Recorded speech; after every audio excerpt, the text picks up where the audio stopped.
Jimmy Butler is about 48 hours away from being stuck in Miami. The question becomes, where will he play? What team in the association is willing to take on Jimmy Butler at this current point in his career and in this season? My name is Manuel Buroz, and we're going to talk about 4 trades, 3 Western Conference, one in the Eastern or one here in the Eastern Conference, I should say, on where Jimmy Butler could possibly play next season. Some of these trades, I'm not going to say that they are hyper realistic, but it does feel like we're at a point now where realism is out the window. We, as a Heat community, as an organization, as Jimmy Butler, the player, I'm sure we just want to get this trade done, close the book on this chapter of Heat history, and move on to the next era in Miami Heat basketball. But before we do that, I want to continue to harp and just applaud you guys for the continued support and the continued growth or help in our growth here at Heat Digest. But we want to always say we can do more. We can always do more. We're going to continue to fight to try and get these numbers up, get those subscribe numbers up, so you guys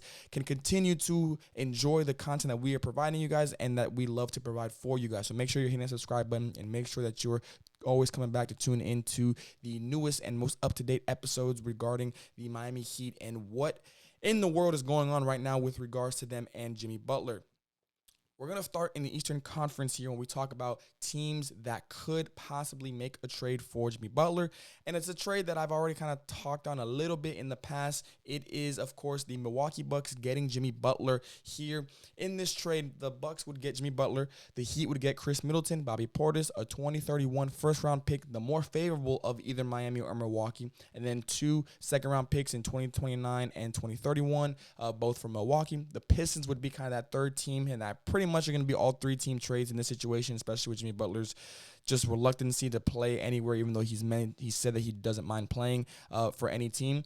Would be the Detroit Pistons getting Pat Connaughton and a 2031 first-round pick, the least favorable of Miami or Milwaukee. Talked about it before with this trade, so I'm not going to talk I'm not going to talk too much about it.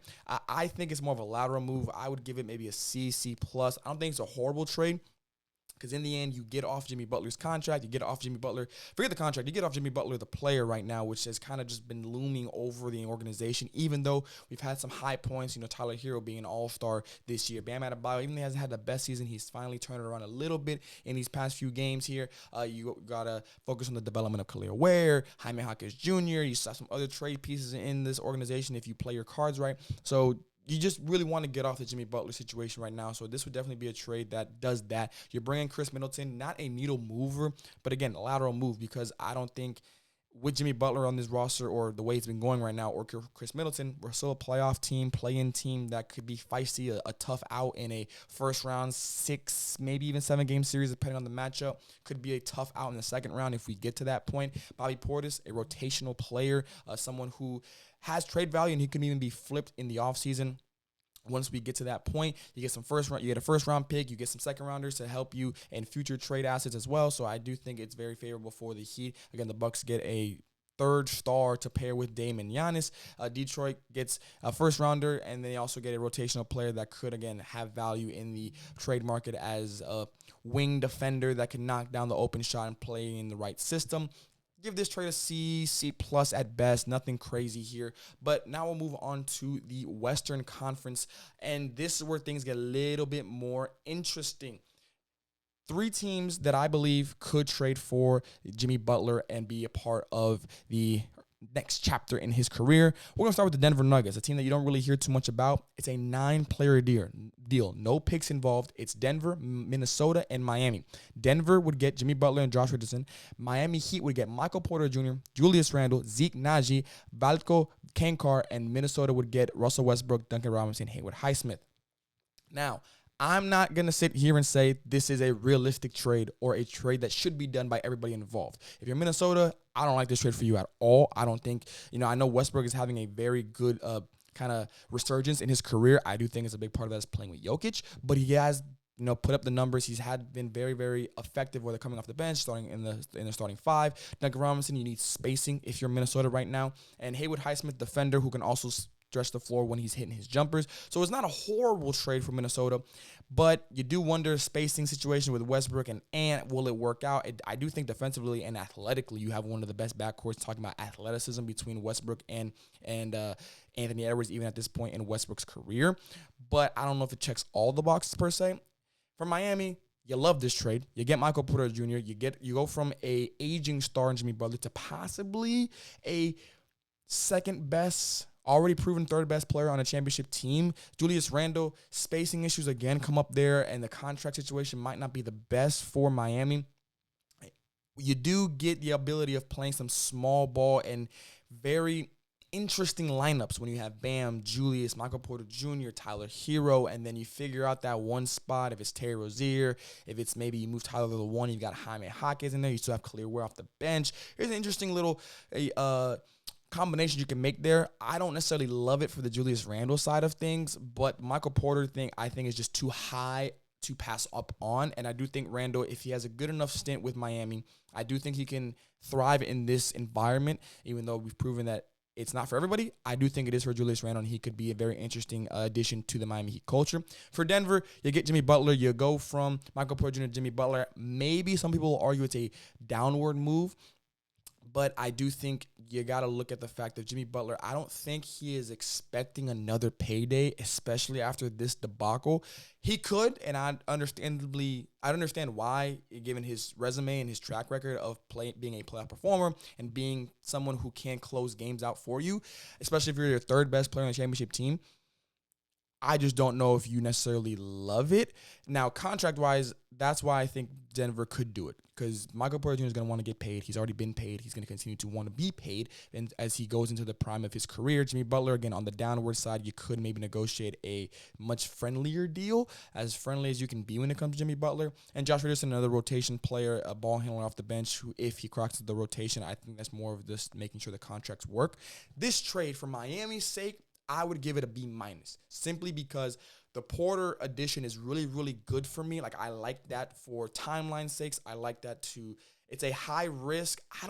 It's a high reward. I don't think it's high of a risk. The high risk in this trade for me, and that's why it's not higher than a B-, is Julius Randle part of it. That's the X factor. If the Julius Randle part of this really comes together and it gels well, if he's able to space the floor enough, we're not looking for him to shoot out there 10 threes a game or even shooting 6 or 7 threes a game. But if you're able to hit about 4 to 3 threes, and you're not taking anything more than 5, because I think you're going to need him to space the floor a little bit, I think it does give you a very good, just Swiss Army knife type of lineup there, like I mentioned, and something that maybe some people aren't necessarily thrilled about, but you're intrigued enough to be like, this could work. And again, the Michael Porter side of it is just a really high for me. For Minnesota, I don't necessarily love it for them. I'd give them maybe a C+, maybe a B-. Again, Westbrook, he's having a good year. I don't know if you want to bank that much on Westbrook. And even though Duncan Robinson and Haywood Highsmith check the boxes in the sense of maybe a little more spacing for Ant to work with, for Rudy Gobert to work with, I don't think it's the defense you're giving up there is a lot. And you just got the Julius Randle trade done to bail on it literally a half a season, not even maybe 3/4 of the season into that next year. I don't think that's necessarily something that they're going to want to do. But this is the Butler to Denver trade.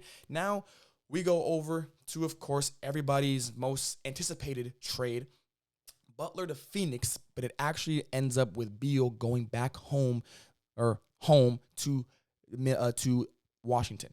Phoenix would get Jimmy Butler and Josh Richardson. Those seem to be the pair that everybody has in their mock trades. Miami would get Chris Middleton, Rashawn Holmes, Ryan Dunn, 2025 first-round pick from Cleveland. Washington gets Bradley Beal. I'm not going to butcher that name, but they get another player, a 2027 first-round pick, the least favorable of Cleveland, Minnesota, Utah, a 2029 first-round pick, least favorable of Cleveland, Minnesota, and Utah, and then a 2031 swap rights with Milwaukee. That's top 5 protected. Milwaukee gets Kyle Kuzma in a 2025 second-round pick. For Milwaukee, I like this for them on a sneaky side because Kyle Kuzma, again, proven third best player on championship team. You put him with Giannis. You put him with Damian Lillard. You still have Brook Lopez. I think it's a nice little wrinkle. Again, similar to the last trade I talked about. It's interesting enough for you to say yes. Not necessarily thrilled and like, yes, let's do it right away, but intrigued enough because if Kuzma can be a X factor, third leading scorer on a team, putting up close to 20 a night, shooting on efficiency enough to where you get spacing for Giannis. And again, you still have Brook Lopez there. You still have Damian Lillard there. It makes for some interesting lineups there. And I think Milwaukee would be intrigued on that. For Washington, I don't think they love it. You do get a boatload of picks, which is what they're looking for.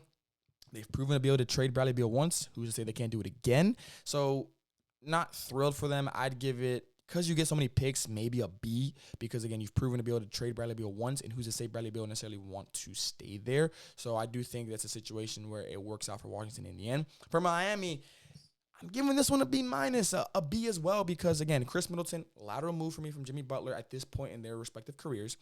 Rashawn Holmes, you give a nice center, a small ball center, but a true center to pair next to Bam Adebayo to be kind of a leader, not even a leader, but someone that Khalil Ware can look up to, a role model, so to speak, there. Even though the play styles might not be the same, you got a veteran in Rashawn Holmes who can try and teach Khalil Ware the ropes of the league. Ryan Dunn, that's why I'm really high on this trade for the Heat. Ryan Dunn has proven to be a capable rotation player for the Phoenix Suns, in his limited minutes. You do also get a first-round pick, even though it's going to be for this year and won't be necessarily great because it's Cleveland's first-round pick. You still get a first-round pick to maybe play with in the draft and some future trades in the offseason. So I do think this trade, I like it better than the previous trades from Miami from a totality standpoint. I don't think specifically a player to get Michael Porter Jr. would be amazing, but I do think that this trade from Miami is not bad. That's why I give it a B minus, possibly even a B, if you're able to get a healthy and contributing Chris Middleton, a rotational player in Rashawn Holmes, and Ryan Dunn. If that hits, that's the X factor for me in this trade for the Miami Heat. And I do think he's proven that he can hit. Am I saying the next superstar, next face of the league? No, but I'm not saying he's going to be a reserve or even a rotation player. I think that's the floor. I think the ceiling is a capable starter that could really be defensively a stout, a stud, and offensively, if he continues to develop, could be very, very intriguing piece for the Miami Heat. And then Phoenix, obviously, they get their man, they get Jimmy Butler, they get what they've been wanting for. This is an A+ for them. They don't care what they necessarily have to give up. They get off the Bradley Beal trade, they're off the Bradley Beal contract. They probably want to keep Ryan Dunn, but if it means Jimmy Butler, I don't think they're going to necessarily be too upset about that because they are in win-now mode. We've talked about Phoenix, obviously the obvious one. Denver, kind of a wild card there. Another obvious team I think you can say they are at this point for Jimmy Butler, the Warriors. They've been kind of in, they've been out, they've been in, they've been back out. They've been going back and forth, but I think behind Phoenix, they are the second most intriguing team or the second most likely landing spot for Jimmy Butler. 4-team trade here. Golden State, they get Jimmy Butler. Miami Heat get Andrew Wiggins, Bruce Brown, a 2025 first-round pick that's top 14 protected, and Miami gets back its 2025 second-round pick if it does not convey. Very important there. And cash consideration from Washington. Toronto gets Dennis Schroeder, Gary Payton II, Josh Richardson, 2026 second-round pick via the Lakers, and cash consideration from Miami. And then the Wizards get Kevon Looney, 2031 second-round pick, least favorable of Golden State Golden State and Minnesota, and then cash considerations from Golden State. This trade for Miami, I like it the most. I like it. I think it's a solid B. Why? You get younger at the forward position with Andrew Wiggins. You get a rotation player in Bruce Brown, who's proven to be, again, a championship impacting player off the bench. You get some picks involved in this trade. You get the first-round pick, you get your second-round pick back, you get some cash consideration as well to help with the cap space. I like this trade for Miami.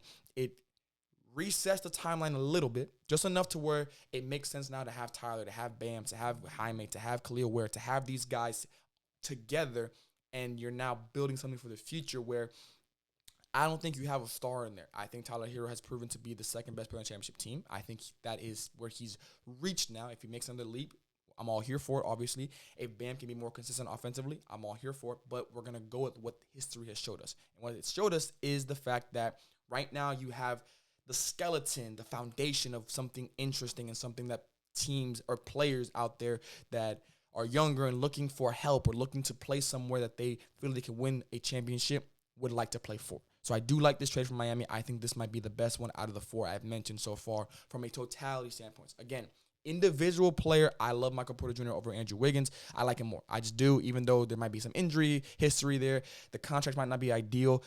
I think Michael Porter Jr. is more proven than Andrew Wiggins as being an impact player and having a higher ceiling at this point in their respective careers. For the rest of the teams in this trade, for the Warriors, you love it. You get Jimmy Butler, it's probably an A for you. You get a star to pair with Steph, to pair with Draymond. I don't know how that locker room is going to work, but they've been very intrigued and very eager to try and do it. So I'm not going to necessarily go against the Warriors. For the Raptors, you get Dennis Schroeder, you get Gary Payton II, you get Josh Richardson.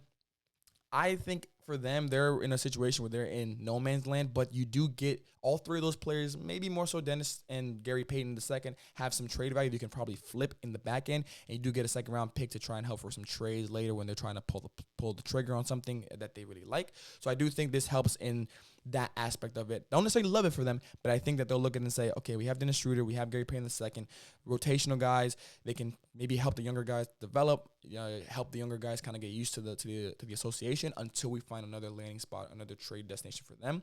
For Washington, you get Kevon Looney. Don't necessarily love it for you because it doesn't really help your situation, but again, you get another trade asset, a trade person that you can flip for more picks, for more young players in the long run. Because again, Kevon Looney, he will have trade value out there on the market. Those are the four teams that I've talked about. The last thing I want to mention here, real quick, is the fact of what if it does not happen? What if Jimmy Butler is still on the roster with Miami after the February 6th trade deadline is over? I think we have a lot of the same things. I don't think it's anything really to harp on. I truly believe you come out of this and you say, well, we tried.